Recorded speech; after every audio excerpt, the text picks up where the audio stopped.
sojourners and those who are coming into Yasharel, being grafted in by our Messiah, the Mashiach, Yahusha, the Ben Elohim, Ben Yahuwah. And we certainly are thankful that you are here on tonight. And just kind of bear with us. I know it's a little chilly outside. The temperatures have dropped. But most of us are used to that by now because I look around. We all been living here in the Midwest for over a decade. So we kind of get accustomed to these temperatures and the fall season, the winter season. In fact, we're still in fall. Winter doesn't start until the 21st. And so we just welcome everybody into the house on tonight. And those who decide to stay home and say, I'll pick it up on the platforms. Just send it out in the airways. And I'll just stay at home and receive the Torah, and receive what he has on tonight. But those who have made their way out, that are in the midst of us, certainly glad to see each and every one of you. Hallelujah. And we are still yet rejoicing in our hearts. We know that many things have to come to pass in order for us to get to where we're going. There's a lot of things that's got to come to pass, and so we say shalom to all of you, and just a couple of reminders. We've got our pre-dedication meal that is coming up on this first day of the week, December 15th, and we'll be assembling ourselves together here. And I think we'll probably start feasting between 5 and 6 o'clock. We'll gather around here. It's a time to rejoice, and we'll be talking a little bit about the dedication and what that feast was. And it was a feast that Yahusha kept, and we see that in Yahuchanan 10:22 when he was in Solomon's porch in the time of dedication, and it was winter, and Yahusha was there. And so Yahusha knew it, he kept it, and it was not one of the 7 feasts mentioned in Leviticus 23 that the Most High Yah gave Yasharel in the covenant, but yet it was a feast that was recognized by Yahusha and a feast that he kept. And so, well, that'll be on December 15th and about 5 o'clock p.m. Just come on out, House of Yah, and bring your fellowship ruach, the fellowship spirit, not the. We don't want any other kind of spirits. We want the fellowship spirit, and because it does tell us in Hebrews chapter 10 and verse number 25. It says, not forsaking the assembling of ourselves together as the manner of some is, but exhorting one another, and so much the more as you see the day approaching. And that day approaching is not only is it the time to feast and to come together, and so we need to admonish one another, hey, you're going to the feast, you're going to the feast. That was the talk of Yasharel. When the feast days were coming up, it was a talk of Yasharel. Hey, y'all going to be there? You know what? Yeah, family's coming in town. We're all going to be at the feast and all this and that. It's not like that anymore. It's not like that anymore. Now, the family gets together on pagan holidays, and Yahusha's and the Most High Yah holy days, his feast days, are practically forgotten. They're practically forgotten, and some of the culprits to do the devil's bidding and Satan's bidding is these churches. The Roman Catholic construct of Christianity does the bidding of Satan, because every church that I know of, in the churches I've been to, they all have rejected the feast days, the holy days, and they still keep the pagan holidays. And unless there is an assembly out there that I'm not aware of, and I'm talking about those in the construct of Christianity, unless there's one out there that keeps the feast days, the Sabbath days, the feast days, and forsaken the pagan days, I don't know of any. I think you have to come out from that, and that's what it says in Torah, it says, come out from them. You have to come out from paganism. You have to come out from that. And if you want to be accepted by the Most High Yah. Then the question goes on, what about all those that went before us that kept, all the pagan holidays, and they still went to church, sometimes even 7 days a week, always wished upon the first day of the week. And sometimes we say, well, what about them? What's going to happen to them? And Abba Yah is he's a righteous Elohim. He's going to judge righteously, and he knows the hearts and minds of all of those people. And he knows that Yasharel is not waking up to who they are until the end. At the end, Yasharel is going to wake up to who they are. And so a lot of people have gone on before us. The tragedy is if he knocks on your heart door, if he speaks to you and he's dealing with your spirit and he's waking you up and you reject him, that's when you're in a precarious situation. When he's dealing with you, he's telling you that this is who Yasharel is. It's not the people over in Palestine, not the people over there in the land that they call Israel. That's not my people. My people are scattered to the four corners. I'm waking them up because they have to be awakened before he gathers them. But if you got people who are refusing that message, and in this day and this hour, they're going to have to answer for that. And they're going to have to go before the Most High and answer for that. So I don't know why it's such a difficult thing for people to accept. But in Isaiah chapter 1, and I think it's verse number, let's start with verse number 2. Isaiah 1, verse number 2. Hear, O Shamayim, hear, O heavens, and give ear, O earth. For Yahuwah have spoken, I have nourished and brought up children, and they have rebelled against me. I have nourished and brought up children, and they have rebelled against me. The ox knoweth his owner, and the donkey his master's crib. Yasharel doth not know, my people doth not consider. My people, they just won't consider. And that's a tragedy, because there's other places in prophecy where he tells Yasharel, you need to consider. You need to consider now. Wake up. And as we get to some of, because we've been talking about Paul and his letters and everything, Paul, they call him Paul, Shaul, he knew good and well everything that was written in Torah and the prophets, the Torah and Tanakh. He knew it. He knew it, and he even spoke upon it in his letters to the assemblies. He did speak upon it. And so he knew that the time was coming where Yasharel was going to have to wake out of sleep. And that's why he said in Romans, the 13th chapter, he says it's high time that you wake out of sleep, because your redemption is nearer than the day that you believed. And he said that way back in the first century, before the destruction of the temple in AD 70. He said that because when he was speaking, he knew that even in his day and time, there was a lot of Yasharel that was rebelling against Yahuwah. They just rebelled against him. Like he says, I nourished and I brought up children, and they rebelled against me. A lot of parents should feel that, right? A lot of parents, those who have children, they should feel that. They should be empathetic to what Yah is saying here. Many of us who have children and raised children, and we know that we nourish them, we bring them up, we do the best that we know how to do. What is in me, the knowledge, the understanding that I have, what is in me, I did the best that I could do. And then what do the children do? They rebel against you. Just rebel against you. And so we should be empathetic to Torah.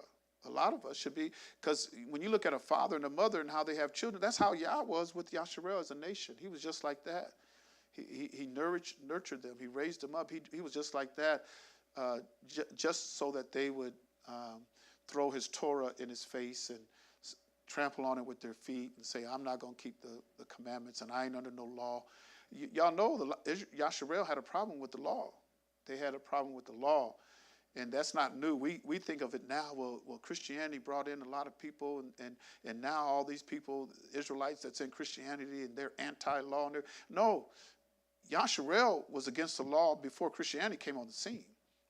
It was against the law, and it's still like that today. But one of the verses that we've been talking about, and I want to go back to is Acts chapter 24 and verse number 14, because this is a confession of Shaul, and it comes at the time that he went before Felix, and after this he went before Festus, and then he went to Rome. And when he went before Festus, he also went before King Agrippa and Bernice, I think, or Festus married Bernice, I think. I think that's who Festus' wife was. Somebody can check, but you had Festus, who was a Roman. He was a Roman governor and everything. But I think his wife was a Hebrew, and she. So Shaul had to go and give his testimony to these men, and so this is his confession, like he says here. But this I confess unto thee, that after the way which they call heresy, and we found out that the way they call heresy was the sect of the Nazarenes, right? And the sect of the Nazarenes was a way that they called heresy. And what separated the sect of the Nazarenes from everybody else was the sect of the Nazarenes believed in Yahushua Mashiach was the Messiah. They accepted him as the Messiah, but they did not leave Torah. And the ones who fought against them were those who wanted to keep Moses' teachings and reject the Mashiach. I just want Moses' teaching. I'm just going to stay with Moses' teaching. I don't need the Mashiach. And so Shaul says, no, you need the Mashiach. If you don't know nothing else, you need to know Yahushua Mashiach. And he went through, he gave his life for that, but he didn't give his life for you to forsake the law and the prophets. Like his confession is here. He says, so worship I the Elohim of my fathers. And this is how he worshiped Elohim of his fathers. So if you want to worship Yahuwah, listen to what he says here. In your worship, you cannot worship Yahuwah Elohim if you don't believe all things which are written in the law and in the prophets. If you don't believe all things written in the law and the prophets, you're not worshiping the Most High Yah. Don't miss it. Don't miss it. And don't think that Abba Yahuwah is just going to allow you to do that electric slide and come on in. Don't think he's going to let you do that, because he knows everybody's heart. And he knows how you feel about his law. His teaching. When I say law, it should be his teaching.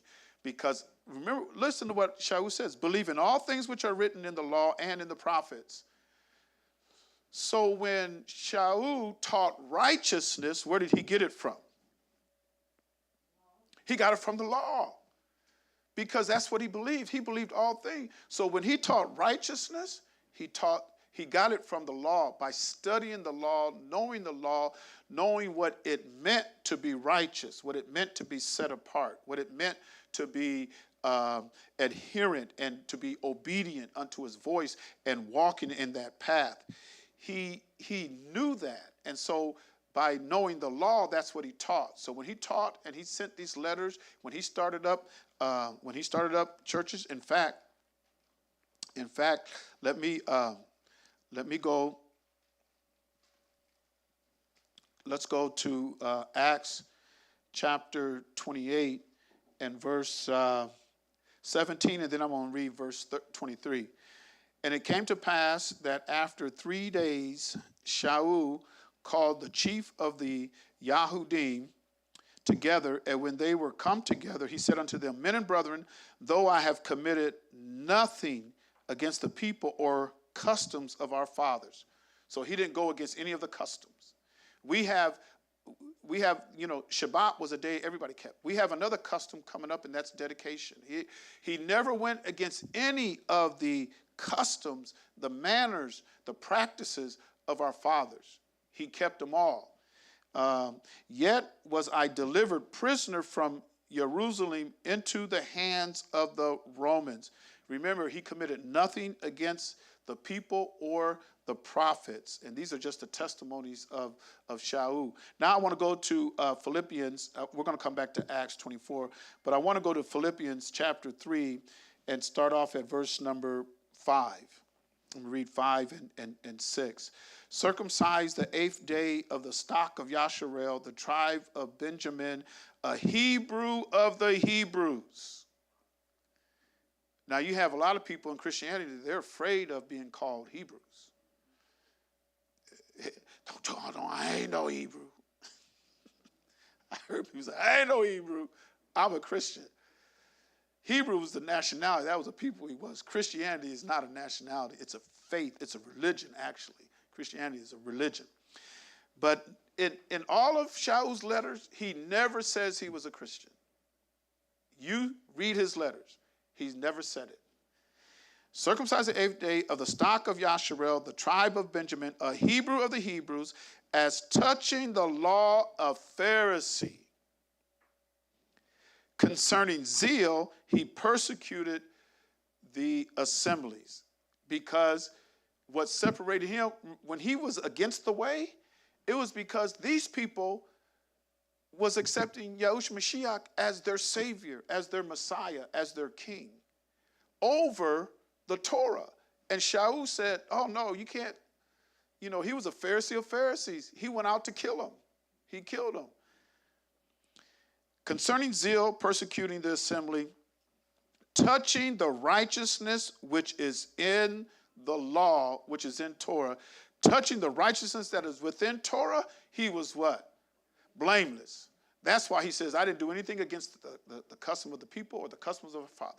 Didn't go against none of them. He made his confession. I worship the Elohim, believe in all things written in the law and the prophets. I mean, this is who we're dealing with when people say that Shaul did not keep the law or Shaul taught against the law. That's a lie. That's a lie in Christianity, but they try to make you believe it. So I want to go back to Acts, the 28th chapter, and now let's look at verse number 23. Acts 28 and 23. And when they had appointed him a day, there came many to him into his lodging, to whom he expounded and testified the kingdom of Elohim, persuading them concerning Yahusha, both out of the law of Moses and the prophets, from morning to evening. So when I look at Shaul's letters and I go into his letters, I have the understanding that Shaul believed all things in the law and the prophets, and that's what he used to build the kingdom. That's what he taught to build the kingdom. He says, I didn't go against anything of the customs of the fathers. As far as the manner of the people, he said, I didn't do anything against them. He didn't he kept the dietary laws. He kept the Sabbath. He kept the righteousness that is in the law. Like he said, the righteousness in the law, he was blameless. He kept all of it. And so anybody today thinking that they don't have to keep that, they're going to follow Paul and not follow Yahusha, or they're going to follow Paul and not follow Moses, that's just stupidity. That's just outright stupidity. Because Yahusha says, follow me, or Shaul says, follow me as I follow the Mashiach. So, and the Mashiach, in him was no sin. In the Mashiach was no sin, neither was any guile found in his mouth. And we know what sin is, right? Sin is what? Transgression of the law. That's what sin is. So Yahusha didn't transgress the law in no point. And Shaul says, I'm following him. So you follow me as I follow him. So who are all these people following when they can keep these pagan holidays and eat swine and all this, polluted food, and all I'm going to do is pray over and it's going to be all right. Where you get that from? I mean, but this is what we're dealing with today, and it is difficult in the times that we're living, when you have family and friends and loved ones who don't see they don't see what is written in here. They don't see it. And so it's difficult because when you are separated yourself and say, hey, look, I'm going to keep Torah, and then you've got, family and friends saying they don't want to have nothing to do with you because you are trying to keep Torah. And it's difficult. But didn't Yahusha say, he said, I didn't come to bring what? Anybody know what he said in the 10th chapter of Matif Yahu? He says, I didn't come to bring what? Peace on the earth. I didn't come to bring peace. I came to bring a sword. So I'm coming and I'm going to separate. And you guys, some of us can't separate. They can't separate, not knowing that that's what Yahusha wants. But it hurts too much. It's too painful. I'm just worried to death. I'm crying. It's too, I'm going to give in. Well, that's not Yahusha's will.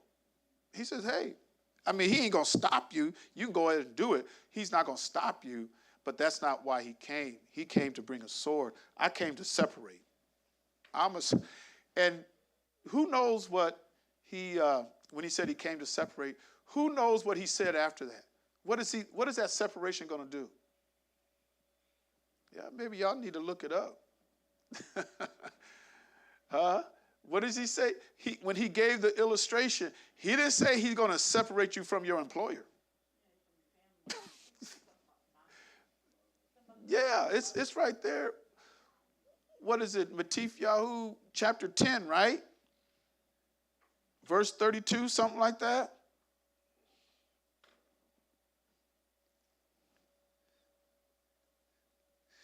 34. 10:34. Think not that I am come to send peace on earth. I came not to send peace, but a sword. Now listen, for I came to set the employee at variance against his employer. Isn't that what he said? I'm going to separate the Democrat from the Republican. He don't care about either one of them, right? I'm going to separate, how we, no, he says, for I come to set a man at variance against his own father, and the daughter against her mother, and the daughter-in-law against her mother-in-law. And you know who your foes are going to be? And you trying to be at peace with them. Because we'll do anything to be at peace. Won't we? We'll do anything to be at peace. That's not what he said here. He said, a man's foes, they of his own household. And I thank Abba Yah for my Isha and my family, because we're one. We agree on this. We go together on this. There's no taking sides. I'm going to take side with my kids against my husband. She don't do that. I'm going to take side with my kids against my wife. I don't do that. We're one. And so if anything, if you're separated from one of us, you're separated from both of us. And so he says a man's foes are going to be they of his own household. And that's the important thing of a man and a wife, because a man and a wife is supposed to be what? Two shall be one. Two shall be one. I see two people, but it should be one. That's one. It's a union. The man and his wife, and those two, they become one. And he says, let not what put asunder? Don't let no man put asunder. That includes kids. Can't let kids divide. I'm going to be on this side. Well, I'm going to be on this side. That's not Yah's will. That's not Yah's will. So in knowing how Shaul taught, and let's go to Galatians. Let's look at Galatians 3, 27, 28, 29. Because we want to look at something that Shaul taught from the law and the prophets. And mainly we're going to look at the prophets. We're going to look at the prophets because he says, for as many of you as have been immersed into the Mashiach have put on the Mashiach. Anybody's been immersed into the Mashiach has put on the Mashiach. And this is why he says there's neither Yehudi nor a Greek. Because when you've been immersed into the Mashiach and you put him on, is the Mashiach divided? Do you have a Mashiach for the Yahudim, and then you have a Mashiach for the Greeks? Do you have a Mashiach for those who are slaves and then those who are free? Do you have the men have one Mashiach, then the women have another? No, there's only one. So that's why he's saying, for there's neither Yehudi nor Greek, there is neither bond nor free, there is neither male nor female, for ye are one in the Mashiach, Yahusha, because Yahusha Mashiach is one. He's one. It's not that you lose your sexuality when you become into the Mashiach. Like he says, male and female. There is still a difference between male and female. And I know this world, what they're trying to do is get you to accept, gender-free human beings. And I don't know what that is. A gender-free human being. You either male or female. And if you don't know, go get your birth certificate, and they'll tell you if you was born a male or female. It's by law. They have to do it. It's by law.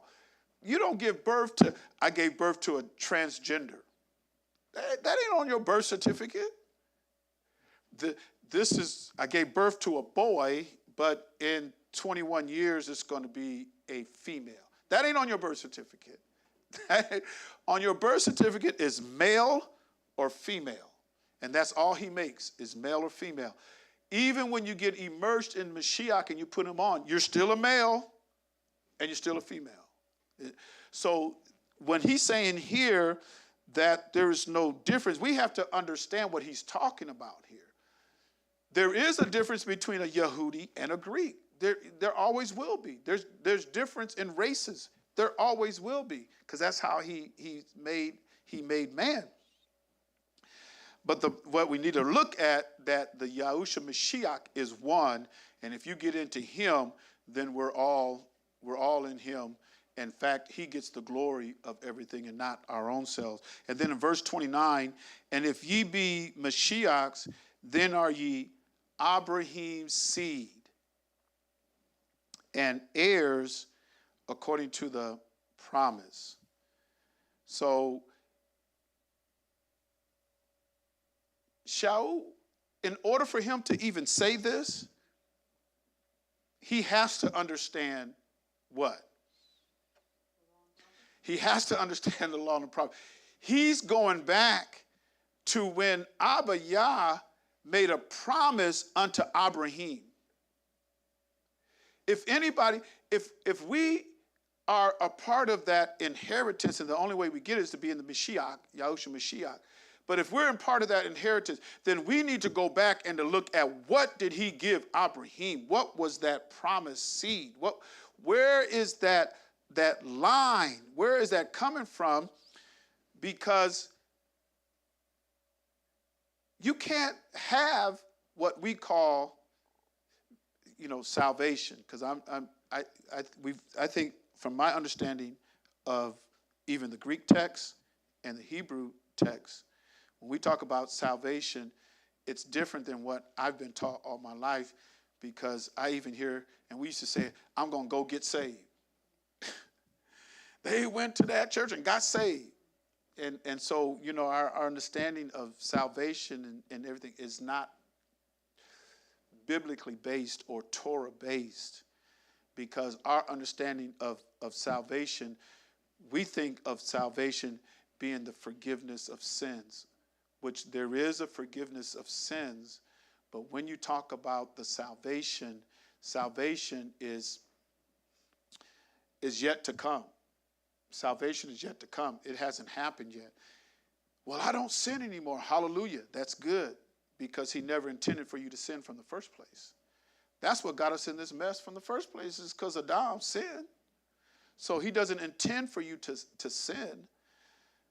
So he gives us forgiveness of the sins through his only begotten son, Yahushua Mashiach. Through the blood of Yahushua Mashiach, he gives us the forgiveness of sins. what we do is we transpose, or we do a misnomer, or we blend together, almost like Christianity did. When I say syncretism, they take their pagan religion and they blend it in with ours and they call it Christianity.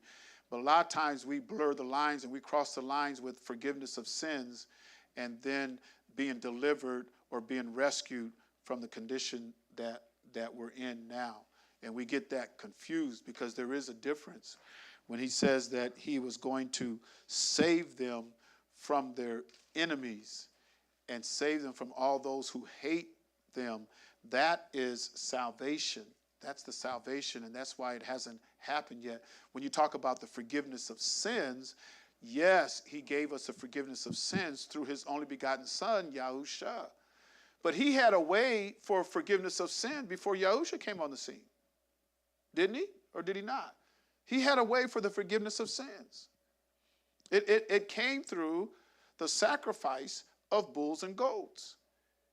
They were used for a sin offering until the Messiah came. So he did have a plan for the forgiveness of sins.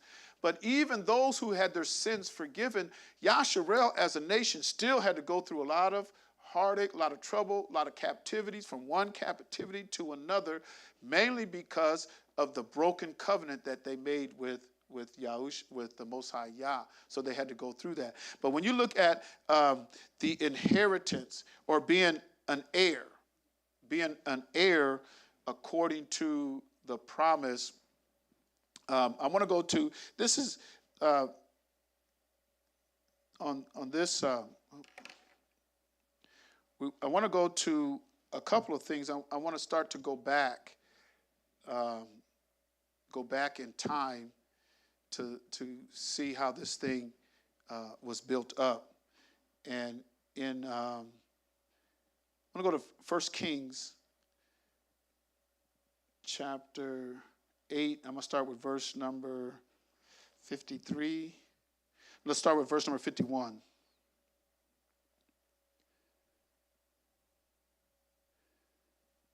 Now this here is a prayer of King Shalom. And this is at the dedication of the first temple. And when he prayed, and you can read this whole prayer, but when he prayed, in this prayer he concluded it with some things that is something that Shaul knew when he taught. He knew exactly what the inheritance was. Even in the first chapter of Ephesians, Shaul talks about the inheritance and how we are the inheritance of the Most High Yah. That's in Ephesians, the first chapter.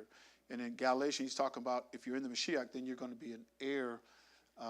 You're going to be an heir of that promise. But it only comes through Yahushua Mashiach.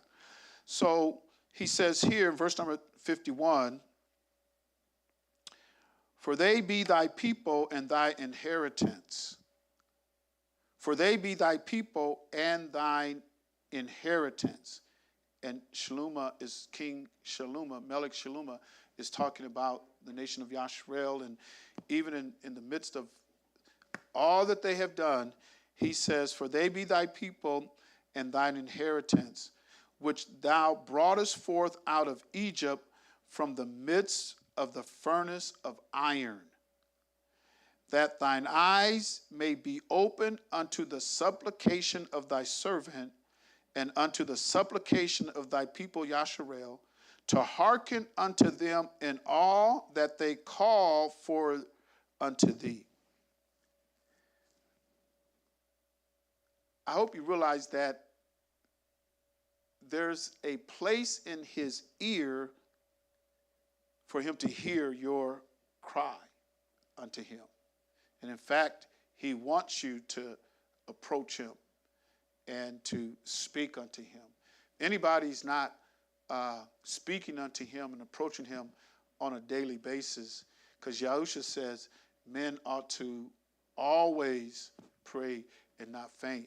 You have, Yasharel, those who've been born again of Yahushua Mashiach, you have a direct line Um, in the history of Yasharel, it was very important to them to have a Levite nearby. They wanted, and they would take care of the Levites, and they would want a Levite. If somebody had direct access to a Levite priest, you know how valuable that was to them. I mean, it was of great value to them, because the Levites was Yahuwah's inheritance for the people. Because out of the other sons, he gave them their, he gave their land and their, he gave them land, he gave them inheritance and stuff. But he said, the Levites are my inheritance. They're the ones that's going to take care of my business and be the go-between between Yasharel and the Most High Yah. And so with that mindset, they would keep if they could be around a Levite, is there one in the city? Is there one on the street? Is there one in the neighborhood? Oh, there's one in the house, and it meant something to them in that culture.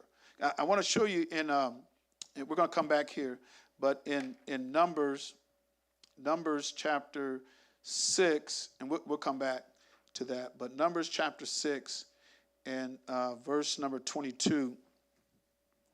And Yahuwah spake unto Moshe, saying, Speak unto Aharon and unto his sons, saying, On this wise ye shall bless the children of Yasharel, saying unto them. So here is the Levite, or the priest, or the high priest, or those in the Levitical tribe. I want you to bless the children of Yasharel. And this is what you say unto them. Yahuwah bless thee. Yahuwah keep thee. Yahuwah make his face shine upon thee, and be gracious unto thee. And Yahuwah lift up his countenance upon thee, and give thee peace. And they shall put my name upon the children of Yasharel, and I will bless them. Yasharel is a nation. They knew that. They knew it. So they wanted, is there a Levite in the city?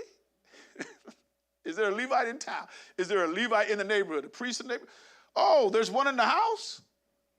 I mean, you had the Levites, and who else was of great value to the nation of Israel, to those who knew it? Who else was of great value? I mean, they valued the Levitical priesthood. They valued it.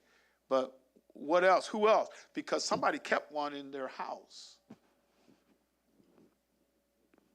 The prophets. I mean, to have a prophet, is there a prophet around? Before they would do anything, they would look for a prophet. Is there a prophet around? Yeah, there's a prophet over. Not that one, because he don't prophesy nothing positive. Everything he prophesies is negative. I don't want to use that prophet. There was a time where they sought for a prophet, and the Most High Yah sent Balaam, who was a Gentile false prophet. But because he was hired by a king to curse Yasharel. Remember that? He was hired by a king to curse Yasharel. Most High Yah stopped him. No, you ain't going to curse my people. I'm going to use you. He could have took his life. He didn't say, no, I ain't going to take your life, but I'm going to use you to bless my people. So sometimes the one that's want to throw a curse at you, he can use them to bless you. That's just how Yah does it. But everybody knew the value of a prophet, of a priest, because they knew that if the priest laid their hands on them and prayed for them and blessed them, what does he say here? They shall put my name upon the children of Yasharel. And what is that? What did he say I'm going to do? I'm going to bless them. I'm going to bless them. So he told, Most High Yah commanded Moshe, you tell Aaron and his sons, I want you to bless the children of Yasharel. And this is what I want you to say unto them. Now notice now, it ain't a long, drawn out, pray through prayer. You know how we get sometimes, you say a prayer, and it's the effectual, fervent prayer of a righteous man availeth much. And sometimes we want a long prayer. We want to pray. No, man, brother, no, we got to pray through. We got to pray through. And when I think about that, I remember a testimony on Bishop Boyd when he asked the minister or something to bless the food. And so the minister started praying he prayed on the food and got happy and everything. And he said, I asked you to bless the food, not pray through. So sometimes that's how we feel. We got to have one of them prayers where you pray through. But listen to what he says. Yahuwah bless thee and keep thee. That should be of great value to you. Yahuwah make his face shine upon thee and be gracious unto thee. Yahuwah lift up his countenance upon thee and give thee peace. And he says if the priest would pray on his people like that, I'm going to bless them. I'm going to bless them. So back to where we were. Now, why do you say that? Why do you say that? And we go back to 1 Kings chapter 8, and we're on verse 51. And thy people, thine inheritance, which thou broughtest forth out of Egypt from the midst of the fiery furnace, that thine eyes may be open unto the supplication of thy servant and unto the supplication of thy people Yasharel, to hearken unto them in all that they call for unto thee. So King Shaloma is saying, Most High Yah, hear the supplication of thy people, to hearken unto them in all that they call for unto thee. You have direct access to Abba Yah through Yahushua Mashiach. Right? Because he said, you want to get to Abba Yah, you got to come through me. That's why he says, in all that you say or do, you do it in his name, because it gives us direct access unto the Most High Yah. Our Yah is greater than anybody else's El. Our Yah. Why he chose Yasharel, you have to ask him of that. But we have the answer here. Why did he choose Yasharel? Anybody know why he chose Yasharel?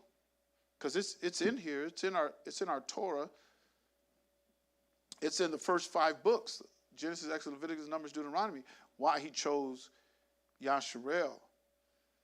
Because out of a people, and he had to follow the bloodline, but out of the people, there was a man who would not bow down to idols, even though all his family did. His family were idol worshipers. Abraham, it said of Abraham, I ain't bowing down. His father was an idol worshiper. Abraham said, I ain't going to do it. I ain't going to do it. So the Most High Yah tells Abraham, get out from among those people. Come on out here. Get away from those people. Get away from your family.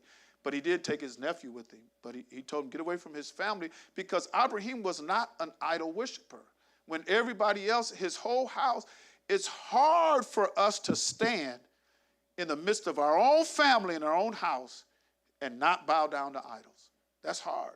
When the whole family's bowing down to idols, well, I guess I'll bow down. Everybody else is doing it here. Not Abraham. And the Most High Yah seen it, so, okay, you get out from among them. I'm going to make a people out of you.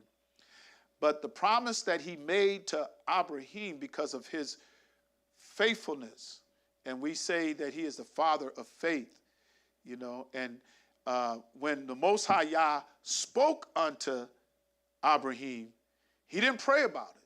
And I knew he was praying unto Abba Yah. Abba Yah seen him. He didn't pray about it. When he told him, get up, come on out, he got up, he came out. Because I know some of us, let's pray over it. Let's have a prayer meeting. Well, let's fast 3 days. Let's fast 10 days. Abba Yah, when he speaks, he just expects you to do it. If I'm speaking unto you, if you hear my voice, well, then do it.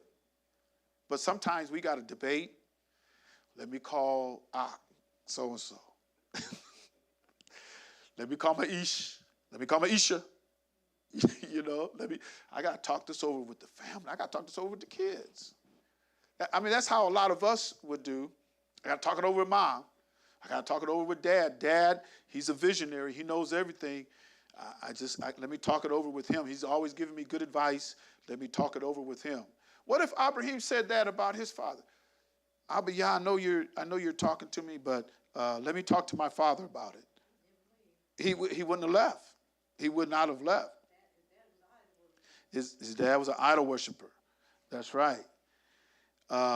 So verse number 53, for thou didst separate them from among all the people of the earth. He separated them to be his inheritance. Abba Yah cannot get the glory in you when you're connected to the, because that, didn't Shaul say that, or did Kepha say that? Where he says, if anybody's been brought out, he's not entangled again with the warfare of this. How does that read like that?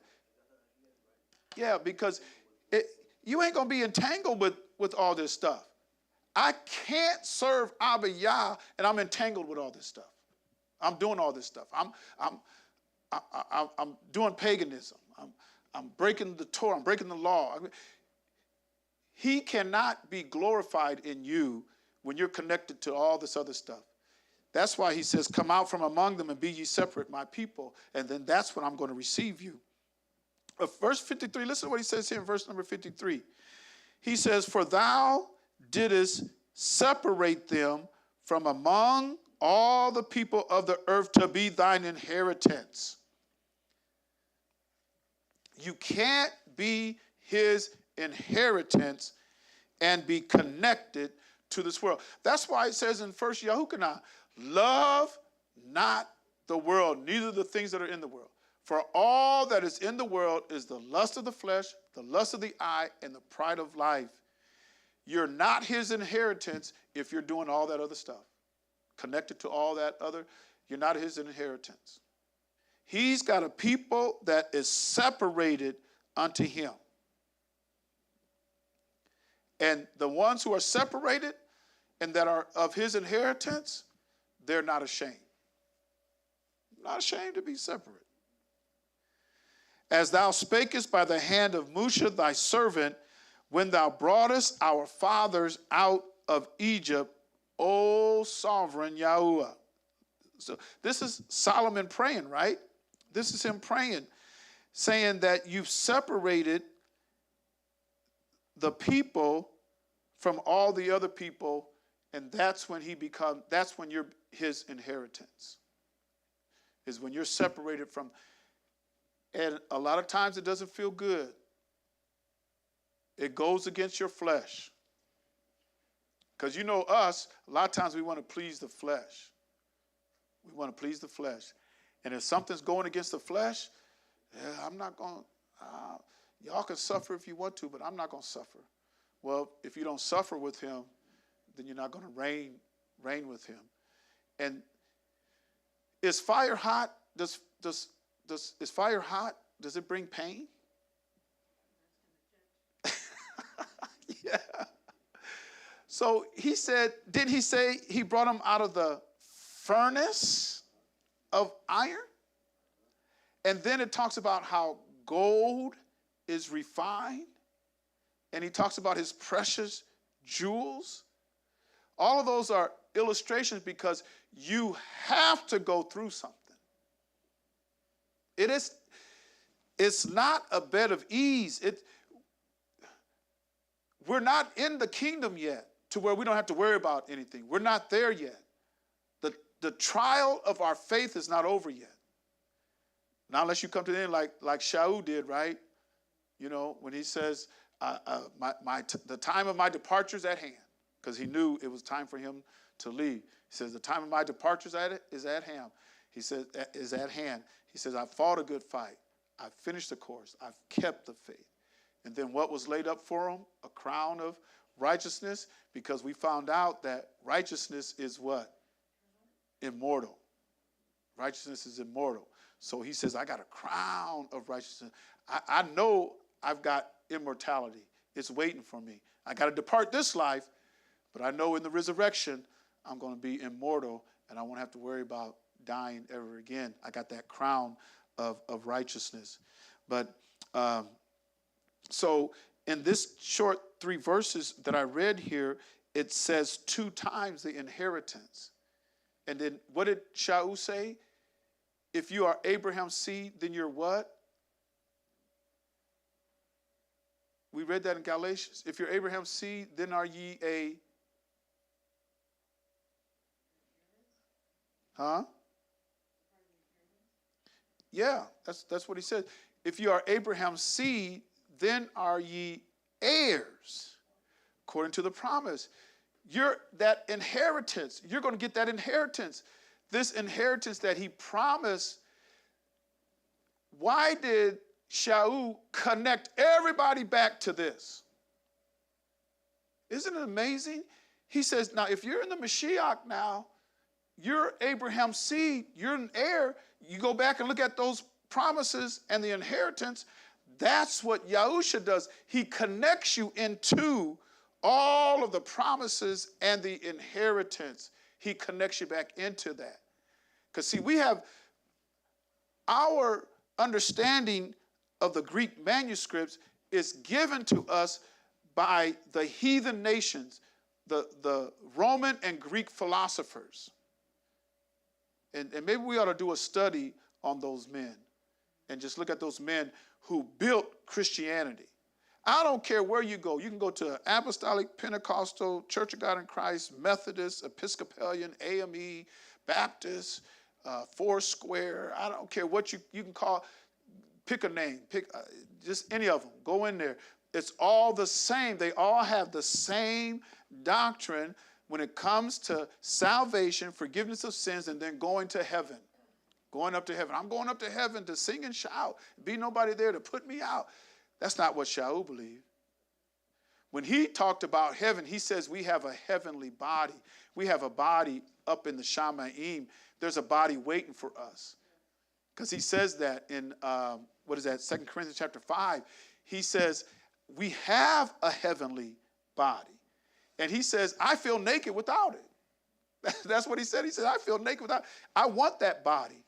But that body, what he's talking about is for us to have immortality like Yahusha, because like he was raised from the dead and walked around and could ascend, descend, walk through walls. That's the kind of body that we want, that kind of body. But it's not going to be given to everybody. But that's the kind of body that we want. In the kingdom to come, in the new heaven and new earth, you'll have people that will have this type of body, and then you'll have people that have the body after the Mashiach. Will be designed with the body after Mashiach. Because those who make it through this judgment that is coming, and make it through the day of Yah, which is the day of what they call the day of the Lord, but the day of Yahuwah. If you can make it through that judgment day, are there going to be other nations that are not Israelites that'll be on the earth and stuff? Yes, there will be. There will be. There's going to be other nations there. You're going to have Yasharel as a nation, as a kingdom that's going to rule over all these other nations. We read this, right? I want to read this again. This is in the Apocrypha. I want to go to the Apocrypha and the wisdom of Solomon. And I think it was chapter 3. And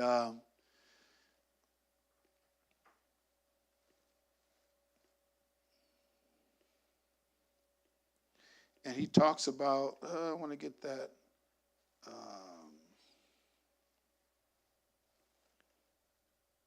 Here it's Wisdom of Solomon, chapter 3. Where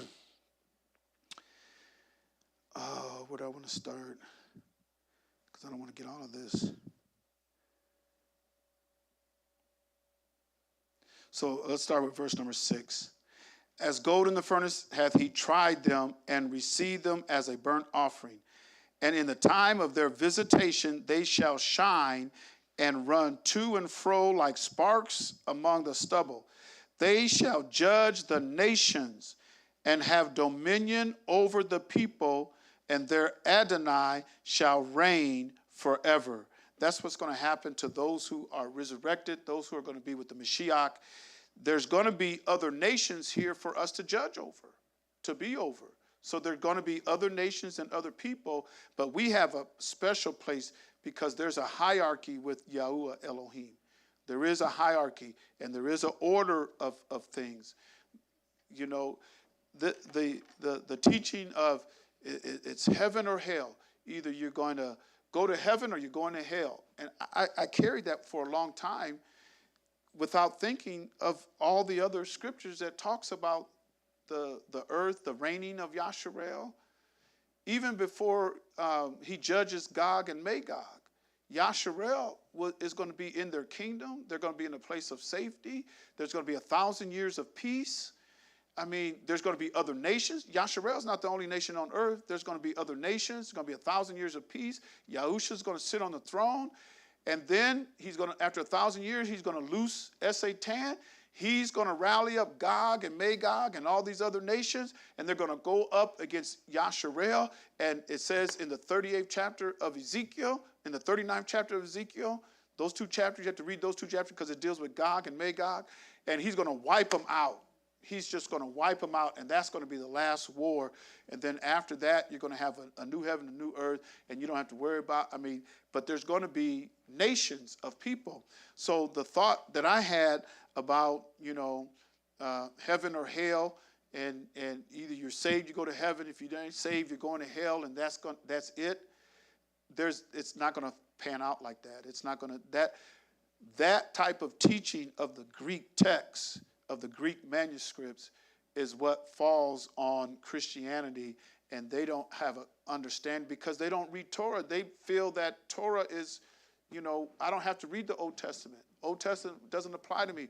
All I have to read is Shaul's letters, his manuscripts, and from that, they come up with that doctrine. But that doctrine was actually given by the Greek and the Romans philosophers.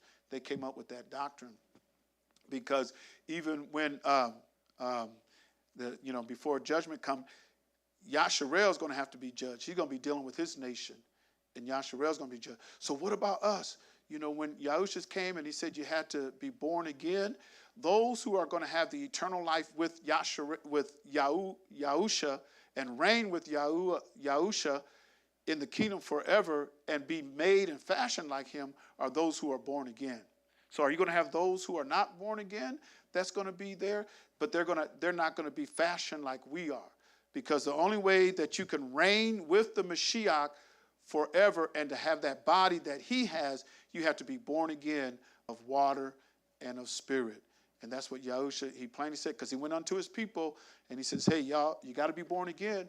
If you want to be with me in the kingdom when I come and to reign with me, you got to be born again. And you got to be resurrected from the dead unto a body and a life that he has. And then you will be able to live and reign with him forever. But so it talks about, so Shaul, I want to get back to Shaul. He talked about the inheritance that was going to be given to Abraham. He talked about that inheritance. And in Genesis chapter 15 and verse number 13. Now this is the first, when you talk about the inheritance of Abraham, I guess the first place you could go to is Genesis 12. I guess that's the first place you could go. But this is one of the first ones where he talks about, he makes that covenant with them. He does give a promise in Genesis 12, Genesis 13. But when you talk about Abraham's seed, and heirs according to that promise, you have to go all the way back to the beginning. Why would Shaul even bring up Abraham's name? Isn't Abraham dead? Isn't that all over with? I mean, he went all the way back to the beginning and said that your inheritance lies within the promises given unto Abraham. That's your inheritance. So he says here in Genesis 15:13, And he said unto Abram, know of a surety that thy seed shall be a stranger in a land not theirs, and shall serve them, and they shall afflict them 400 years. Now, a lot of people think that this 400 years, because they watched the movie Sesame and the Ten Commandments, right?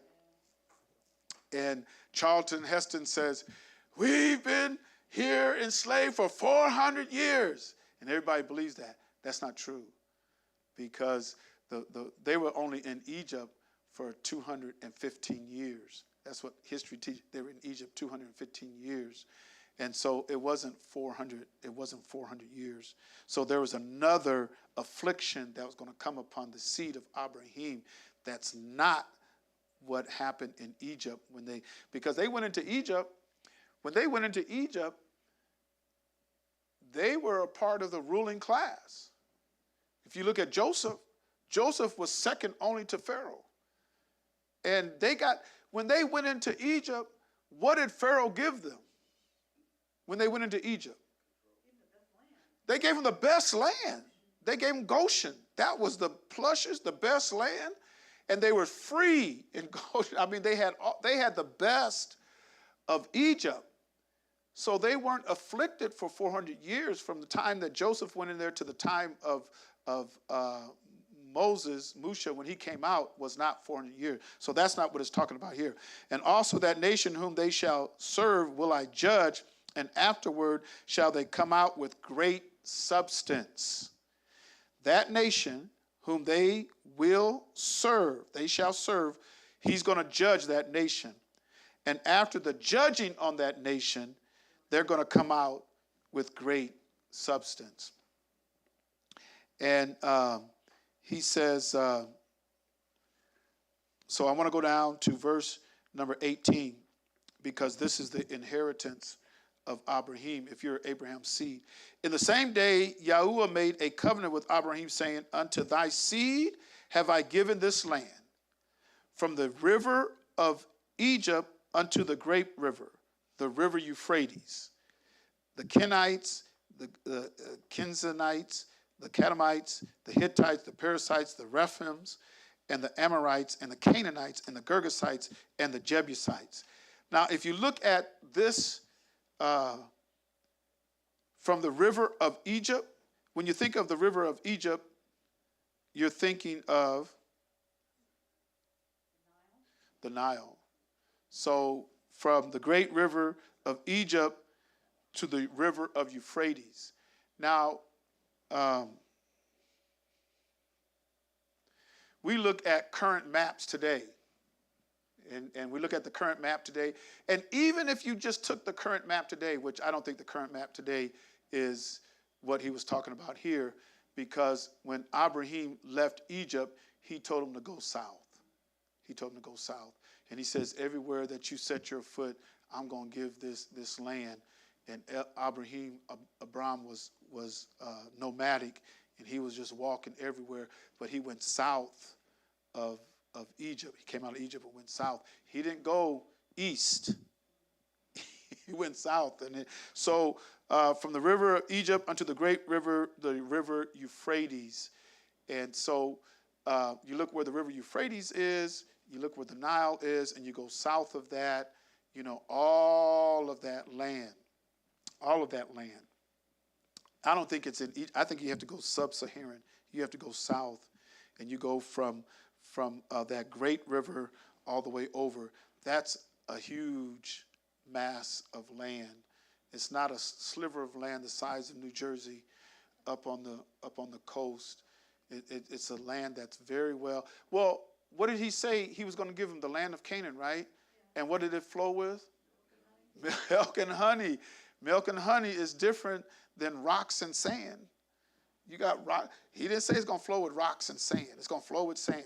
No, it's a land that's very, very plush, very rich, flows with milk and honey. I mean, it's just a beautiful piece of land. You can graze off it and everything. And then if you read in, we won't get there tonight, but in the 11th chapter of Isaiah, it even talks about, the various animals on the land. and how a child, and it talks about the bear and the cattle, and the lion is going to eat straw. Like, I mean, you won't have, they're not, what do you call when the lion hunts for meat? What are they? They're carnivores. They're not going to be carnivores anymore. They're not. They're going to be like cattle and everything. And it talks about an asp, and it talks about all this. I mean, it's a different, when you think about that land that flows with milk and honey, and even they said that when the 12 spies went out, and 10 of them came back and said that we look like what? Grasshoppers unto them. Well, that land, it even talks about it here in verse number 20. Yeah, they're giants. These are giants. He says, all that land got all them giants on there. I'm going to give it to you. I'm going to give them giants ain't going to be on no little sliver of land. It don't make sense.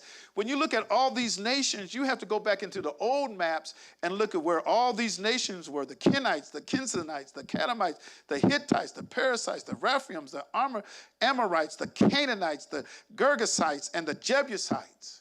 Because Jerusalem was, King David got it from the Jebusites, from Jebus and the Jebusites, and he won. Y'all know Jerusalem was already a city. Because who else was over the city of Jerusalem well before King David? Melchizedek. He was the king of what? King of Salem. He was king of Salem. That there's a place of peace, and that was where the Jebusites lived. And so all of this land and all this people, this is it's a massive piece of land that flows with milk and honey that he promised to give it to Abraham and his seed. Shaul knew that. When he wrote Galatians, he knew that.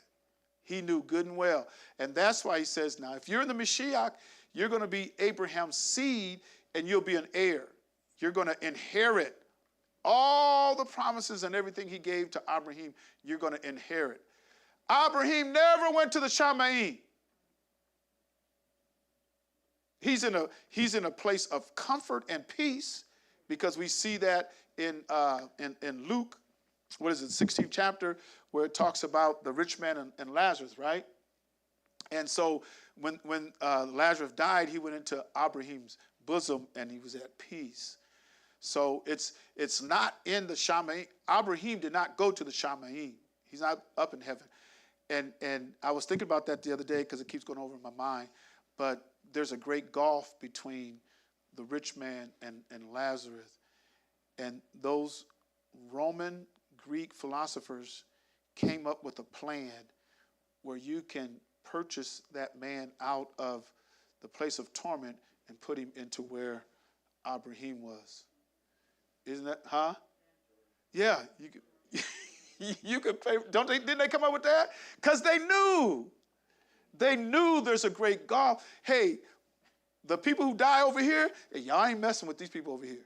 There's a place, and you can't cross it. You can't connect. There's no getting nobody out of that place of torment into heaven. That's nothing but a lie, but they do it to make money. It's just like that whole religion is about making money. You take people out, tell them there ain't no more offerings. You don't get no more money. How many of them preachers going to stay up there? Ain't no money coming in. They won't. They're going to move. They're going to move on to something else. But there's, Abraham didn't go to the Shamayim. Everything that's promised unto Abraham is right here on this earth, and it even talks about it. And so we're going to get into more. We're going to get into more because when he says you're heir according to the promise, then we have to see everything that was promised to Abraham. So we're going to look at some of those promises to Abraham and follow that down, because that's the inheritance we stand to get. Now, you might have some people that don't want it. Well, you might not want, I don't want that. I want streets of gold. Well, the streets of gold and that city that you call heaven, you ain't seeing that until after 1,000 years of peace. That comes down on the new heaven and the new earth. That's totally different. So, well, I'm going to wait on it. Well, you wait on it. Because you got to get through the day of Yah. You got to get through the 1,000 years of peace. And then, like Kepha said, this present earth, he said he's seen it, and it's, how did he say? Huh? Yeah, like a scroll, it's going to melt. He says the elements are going to melt with the fervent heat and all. That's what Kepha said. Then he said, then there's going to be a new heaven, and which goes along with Revelation. And then that city with the streets paved with gold, it comes down onto that new earth. So that's not happening for a while. You're gonna be waiting for a long while before that happens. So, and that's just a place for those who make it in. It's not for everybody, but it is a place for those who make it in. Okay, so we have to look at when he said, if any man be in the Mashiach, then is he Abraham's seed and heir according to the promise. So we're going to go back and see Abraham, the promises given unto Abraham, and all that, because that's what you stand to inherit. And we want, I want to be in the Mashiach because I know that I'm going to be fashioned after him. I'm going to have a body like he had, to where we've seen how he moved when he was here for 40 days, after his resurrection. And so we want a body like that. But everybody's not going to have that body. Everybody's not going to have that body. Everybody's not going to get the promises. Who are going to get the heirs to the promises? Those who are in the Mashiach. Those who are in the Mashiach. And so that's where we want to be. We want to be in him. All right, any questions, comments? Got any questions or comments? As we get more into this. Even in Genesis 15:18 and going down to 21, we really need some of the real old maps, to really get an understanding of this. But it's not where we think it is.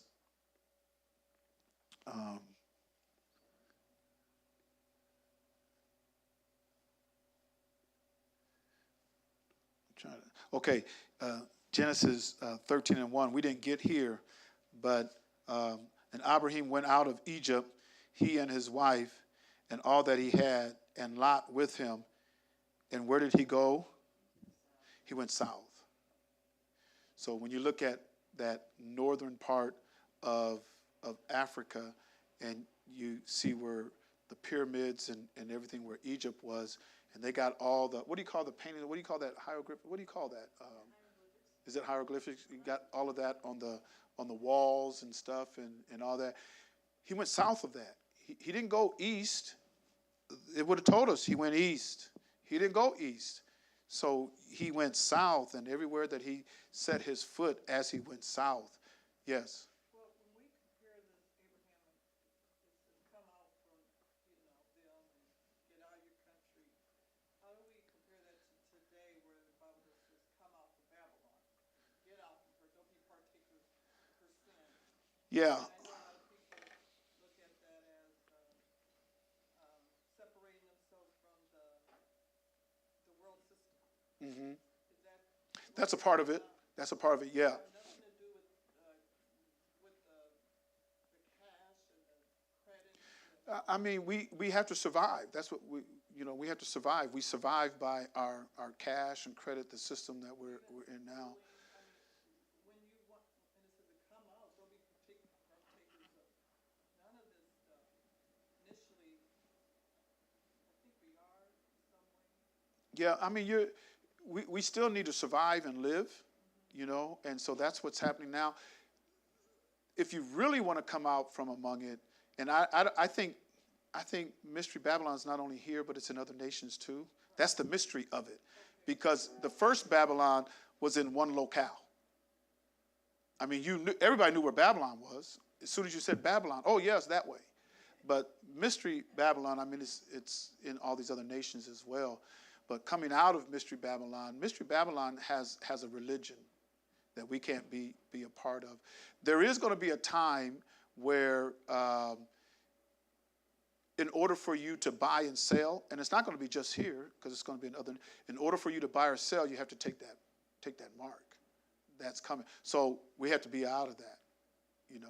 In fact, That's where the test comes. yeah, because People are not fleeing to a different country. They're just mentally coming out of that. Talking to Sarah. yeah, They have pilgrimage, and they don't accept no credit card, no that. They're just, yeah. And there's a mindset, of coming out of Babylon, and then you have the actual physical coming out of Babylon, because physical would be picking up, selling your house. and trying to get over this where we are now presently. Eventually, this place is going to be destroyed. It's going to be destroyed because it talks about that in Revelation. He's going to destroy it. But there's some things that's got to happen before that, and we're coming up on them. I mean, things are starting to pick up. We're starting to see a lot of prophecies. We're seeing the forming of nations. Our duly elected president has already spoken a lot of things against different nations, and they're not afraid of him. They're not afraid of him. And so all these other nations are going to unite and go against the United States, because it says that in Revelation 17. It's going to happen. They're going to do Yah's will. And so when he starts to burn this place up, and this place is going to be on fire, it's going to be destroyed and everything, we better be out of here. We better be clean out of here, because if you ain't, you're going to burn up with it. So that's the part where he's going to gather. Yeah, he's going to have to gather us. There's some that have already started their departure, and there's paving a way, just like they said the spirit of Aliyah was on Yahuchanan the Immerser, because it was prophesied that they had to pave the way. So Yahuchanan the Immerser was somebody who paved the way for Yahusha coming. So you're going to have people who are now, because it does prophesy that Elijah is coming back. But I think when it says Elijah is coming back, to me, I think that's that Ruach that was on him, like it was on Yahuchanan the Immerser, to prepare the people for the Messiah, and now to prepare the people to leave. And so you've got people who are leaving now that are preparing, trying to get things set up for those who leave this country. You'll have some place to go, But he does say in his promise that he was going to gather his people and he wasn't going to leave none behind, because everybody doesn't have the means to move, to get out. Everybody doesn't have the means. But he did say that he's going to gather his people. He wasn't going to leave them behind, because he's going to gather all his people. You're going into the wilderness first. You're not going into the kingdom. You're going into the wilderness first. And then that's where it says he's going to plead. Judgment begins at the house of Yah first. So he's going to plead with his people. But the mindset of coming out of Babylon, The whole world is going to fall underneath that mark. I think so. We're going to have to get to a place to where you can survive, and he's going to have a place for us. There is a place for us, a place of refuge for us, where we will be able to survive. We will be able to survive. And we won't be affected by what's going on in the world, mainly because when he gathers us and puts us in the wilderness, we're going to be busy, with Yahusha and everything else. All those bombs and everything that's flying around the world, it's not going to affect us. If you make it to the wilderness, it's not going to affect. But if you make it to the wilderness, doesn't mean you're going to make it to the kingdom. You can escape and make it to the wilderness, but then you don't make it into the kingdom, because he says, well, how do you make it into the kingdom then? righteousness. Yeah, because and even now, because we're leading up to that. Some of us won't make it. But the life that we live now is a life of righteousness. Like Shaul says, what was given unto him was a crown of righteousness, because righteousness is immortality. That's immortal. That's why he said a crown of righteousness. He didn't say a crown of life. He said a crown of righteousness, because righteousness is immortal. So those who are righteous now, if death comes before you make it to the wilderness, you're going to be judged on your righteousness, because righteousness is immortal. those who make it out and make it to the wilderness, they're in the wilderness. Now you got to give, like Shaul says in 2 Corinthians 5:10, he says, for we must all appear before the judgment seat of the Mashiach, that everyone, now he's talking to those who, what we call, quote unquote, church. I mean, that's who he's talking to, or saints, the Kwahudim. He's talking to them, that everyone may receive the things done in his body according to that he have done, whether good or bad. That's talking about us. I mean, we have to give an account. Everybody has to give an account. So if you get to the wilderness, you might have some people who rejected the Mashiach and everything. They get to the wilderness, they have to give an account. How are you going to stand before him and give an account like you didn't believe in him? You didn't want to have to do anything. Are they going to make it into the kingdom? Because according to the way the Torah teaches, only the righteous is going to make it into the kingdom. That's going to be in that kingdom. So, our test is now, every day is a test for us, because every day there is the opportunity to transgress against him. Every day you have, there's an opportunity to transgress against him. I just don't want to transgress against him. If I don't make it, if death comes before the wilderness, I want to have this testimony like Shaul. The day of my departure is at hand. I finished my course. I kept the faith. And now what's laid up for me is a crown of righteousness. And then accept death. Because I know I'm going to be resurrected. Resurrection coming. I mean, I know there's a day of resurrection. So when I know I have to stand before him, well, I want to make sure that from the time, especially when knowledge and wisdom and understanding comes, from that time onward, I want to make sure that I'm, doing righteousness. I'm keeping the Torah. I don't want to go against him. I don't want to go against the teachings of the Most High Yah. Can't go against that, because I have to give an account for it. Like he says here, you got to give an account. And this is not the only place he says it. There's 3 times where Shaul says, you're going to appear before him. You're going to have to give an account. Everything you did, So you'll have some who are living righteous now, and they'll probably see death before the wilderness. You got those who will make it out and make it to the wilderness, to where he's going to plead with them face to face. He says that, well, let's get it, right? Ezekiel chapter 20, what is it? Verse, let's look at 33. I want to go down to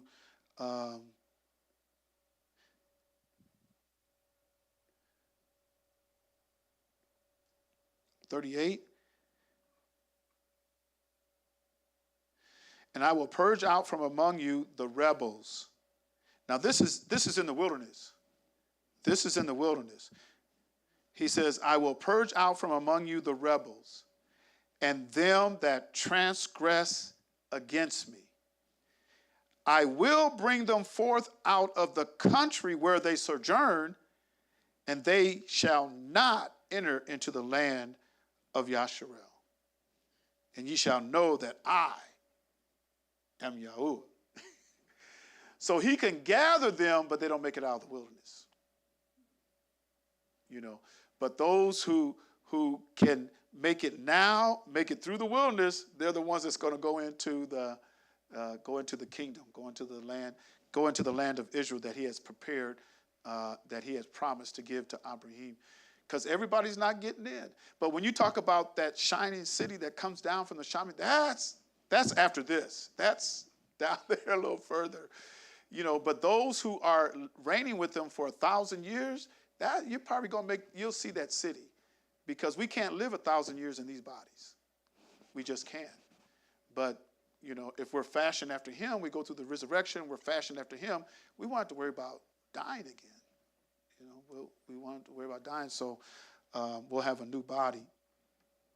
But there are going to be other nations and other people. I think what people don't understand, and even us a lot of times, we don't understand that this book was written and given to follow that seed down from Seth. It was supposed to be Abel, but he killed Abel. So she had other children, but it wasn't until Seth came where she says, I got another righteous seed. This is the seed. She knew that that was the seed. But this book was written to them, to that seed, all the way to Abraham. There's other nations that have Els or gods. They have their gods. He separated the nations and they had their gods. He says, Yasharel, that's mine. I'm going to get Yasharel. All these other ones. So this book was written to that nation. The promises and stuff was given to that nation. The Mashiach came for that nation. He even said it. Didn't he say that? Matthew 10 and 4 or 5. These 12 Yahusha sent forth, commanding them, saying, go not into the way of the Gentiles, and into any city of the Samaritans enter ye not, but go rather to the lost sheep of the house of Yasharel. That's where he sent them. And then in Matthew 15, and I think it's 24, he answered and says, I am not sent but unto the lost sheep of the house of Yasharel. So, I mean, that's what people fail to realize. This book and the whole narrative of this book, the promise was given to Abraham and his seed, to Jacob, to Yasharel. That's who it was given. Now, can anybody else? You mean it's just them? No, the mystery that Shaul understood was that he was going to engraft and bring in Gentiles into Yasharel. And that's what he said in Romans the 17th chapter, or Romans the 11th chapter. But in the book of Acts, what is it, chapter 22? I think it's chapter 22. If it's not 22, it's, 22, 21. And he said unto me, depart, for I will send thee far hence unto the Gentiles.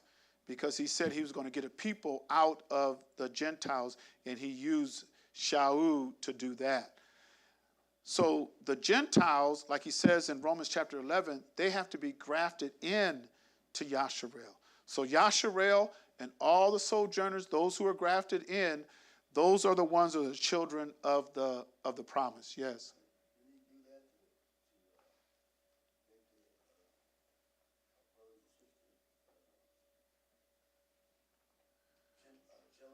Yeah, that's, yeah. In Romans 11, and I think he said that, Romans 11:11, I say then, have they stumbled that they should fall? Elohim forbid, but rather through their fall, salvation is come unto the Gentiles to provoke them to jealousy, because it was given to them. It was given to them. He says, I come unto my own receive me not. You know, it was given to Yasharel. They crucified him and says, let this man's blood be on us and on our children. That's why Shaul started off killing a lot of them, because the people of the way accepted Yahushua Mashiach as their savior, their Messiah. They didn't forsake Torah. But Shaul was killed and said, no, it's Moses' law or death, until he struck him down and said, why you persecuting me? So, I mean, why are you doing that?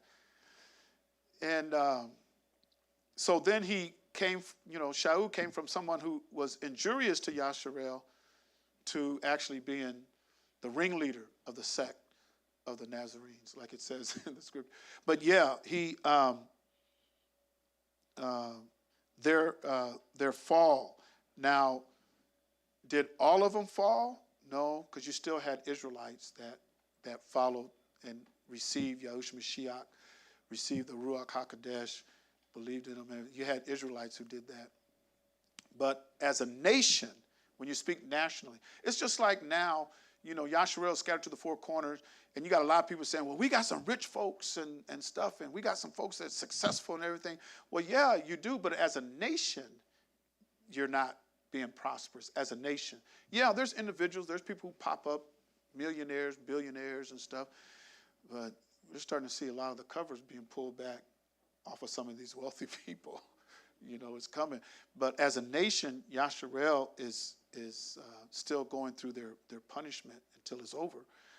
But you still be saved. You can still, when I say saved, you can still be receive the Ruach HaKodesh, be immersed in him, have that, your sins forgiven you. You can still go through that process, even though Yasharel is spread to the four corners and they're in captivity. But you can still be in that process of having your sins forgiven. But yeah, Yasharel rejected him, so he says, hey, I'm going to the Gentiles to make you jealous. Yeah. But there is something else in here that is, I'll just read it, just see what you think. Now, if the fall of them be the riches of the world, and the diminishing of them the riches of the Gentiles. So we get that part, right? How much more their fullness? So if them being scattered to the four corners, being, cut off from the promises of Elohim, and the diminishing of them, what's going to happen if they're full, if they're fully restored? How much more their fullness? For I speak to you, Gentiles, inasmuch as I'm the apostle to the Gentiles, I magnify my office. Listen to the next two verses. If by any means I may provoke to emulation them which are of my flesh, and might save some of them. For if the casting away of them be the reconciling of the world, what shall the receiving but life from the dead?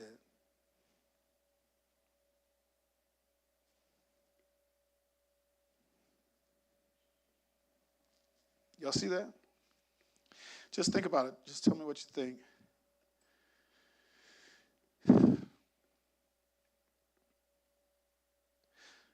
So the fall of them brought riches to the world. The diminishing of them made all the Gentiles rich. So the world is rich, Gentiles is rich. Why? Because of the fall of the Israelites. Everything that the world has, all the riches, the wealth, the glory, and everything was meant for Yasharel. All of it was meant for Yasharel. But he says, since y'all fell, I still got some riches. I'm going to give it to these other nations. But then he says, for if the casting away of them be the reconciling of the world. The reason why the world has a chance to be reconciled unto Abba Yah, because he's not the Yah, he's not the Elohim of those other nations. He's not their Elohim. He said, I chose Yasharel. I'm yours. You're my inheritance. Those other nations, they got their L's.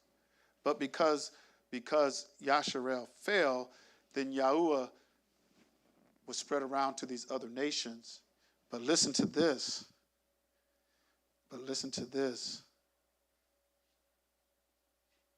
For if the casting away of them be the reconciling of the world,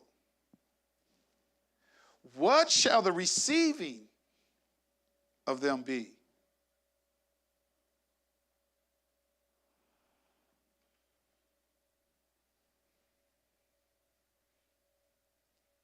Oh. Y'all don't see it? So you're saying that when Yahuwah brings back, when he gathers all the people, then that's talking about the resurrection from the dead? Yeah. Well, what hasn't been promised to the Gentiles, nations, and everything is the resurrection. That's not promised to them. The resurrection is promised to Yasharel. The whole book is about Yasharel. Everything is about Yasharel. Even the resurrection of the dead, that's about Yasharel. But because they fell and the riches and salvation, it went out to the Gentiles, when he gathers them together, then you're going to have the resurrection of the dead not just of the Israelites, but you're going to have other Gentiles being resurrected from the dead, because at the purpose of this was not to give the Gentiles resurrection of the dead. That wasn't the purpose. But because of Yasharel fell, then it's all these promises and stuff that he gave to Yasharel. If the Gentiles are grafted in, they get those. Because resurrection was not promised to Gentiles. It was promised to Yasharel. So when he gathers Yasharel and brings them back together, the riches and everything like that, those who are grafted into Yasharel will be resurrected from the dead. And it'd be given unto them. Because at first it wasn't. It just wasn't. They knew there was no resurrection. That's why Shaul, when he preached at Mars Hill, them philosophers, they go, what? Wait a minute. What? Resurrection of the dead? What? What are you talking? Oh, we're going to hear more of this, Shaul. They never heard of it. It wasn't a part of it wasn't their Elohim. There was nothing about coming back from once you die, that's it. You're done. But not with Yasharel. Yasharel, that's why there were certain sects in S-E-C-T, in Yasharel, that didn't believe in the resurrection, because they were like the heathens and everything like that. They don't believe in the resurrection.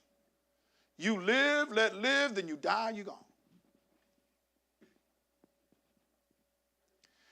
But Job said, all my appointed time, I'm going to wait. my change. I ain't going to stay like this. There's something else, because Job knew something. Job. But anyway,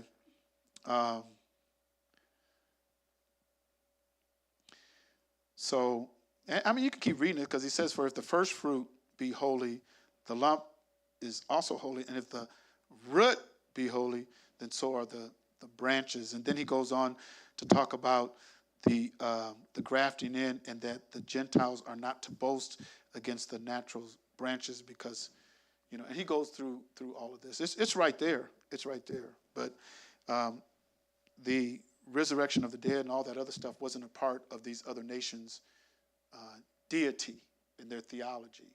It wasn't a part of that. When they first heard that, they heard that from Yasharel. Resurrection from the dead?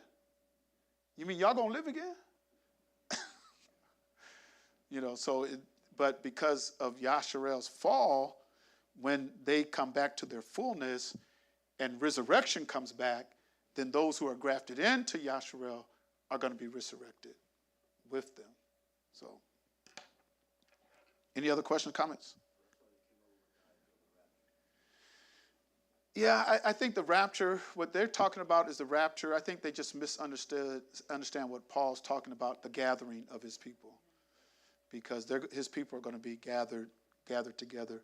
They're still, even in the Greek manuscript and how they wrote it and stuff, the words that they used don't have the same definition as the Hebrew words. Some of the words have different definitions. And so we get caught up in the Greek manuscript without having an understanding what Paul's talking about, because he's talking about the gathering of his people, from the four corners. And I know it says we'll be caught up in the air. There's going to be a lot of flight. All this UFO, I heard somebody say, them UFOs that are coming, those are the chariots that are coming to get Yasharel. That's what I heard. I'm not saying I believe that. I'm not saying I believe that. I'm just saying that's what I heard. And they're starting to appear all over the place, But I don't... I don't know what to say about those. Some of them are drones, Some of them, No, they haven't, because they had to wait for the trumpet. See, the trumpet has to sound first. So you got the sounding of the trumpet, and then, because the sounding of the trumpet always, okay, something's about to happen, Because he says the trumpet has to sound, and then he's going to send he said he's going to send his angels, the reapers, that are going to gather, But that's after the trumpet sounds. So, I mean, I don't know if people really know what it is. It's kind of mysterious. But if the government knows about it and it's so mysterious, why don't they just send up jets or just go get them or shoot it down or whatever? I mean, are they faster than our F-16s? Well, who has greater technology than what we have? Because we sell those other nations, they covet our jets. We got the fastest. Nobody makes faster jets than we make a Blackbird, a new version of the Blackbird that'll fly from California to New York in less than 60 minutes. I think it's maybe 45 minutes. You know, I mean, that we got aircraft that fast. So who can make that technology? That's what I'm saying. If it's faster than our technology, who can make that technology?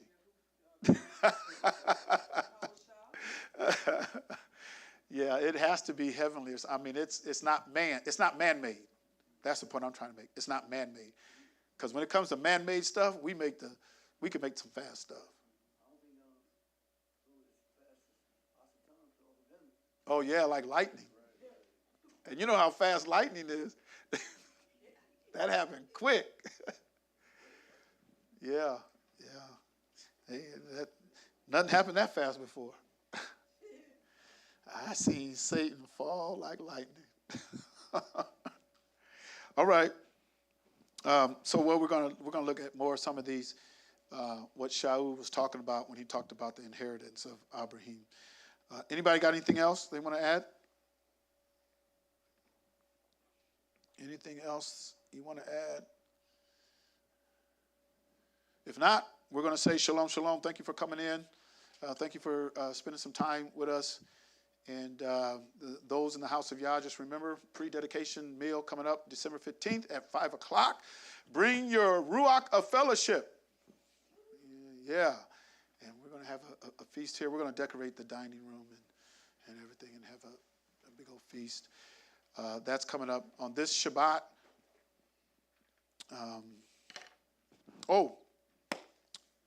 A week from this coming Shabbat, we're going to have a young people gathering out at Betplex. That's coming up on the 21st after 6 p.m. So we'll probably get out there about 6, a little after 6. And this is for our youth. And I've already told our youth when I met with them, we're going to have this event. And then they're going to bring a friend. They're just going to bring a friend. And so we'll be out there at Betplex. And we will give our young people some of the inheritance. We'll give them a little block of the inheritance. This is your little bit of inheritance. Go and have some fun. So that's going to be for our youth coming up on the 21st at 6 p.m. or after 6. We'll get out there a little after 6. Anything else? Anything else going on? If not, we're going to say shalom, shalom. Thank you for joining us, coming in. We'll be back on the Sabbath to have our Sabbath service that we offer up unto him as a sweet smelling savor unto the throne of the Most High Yah. Hallelujah.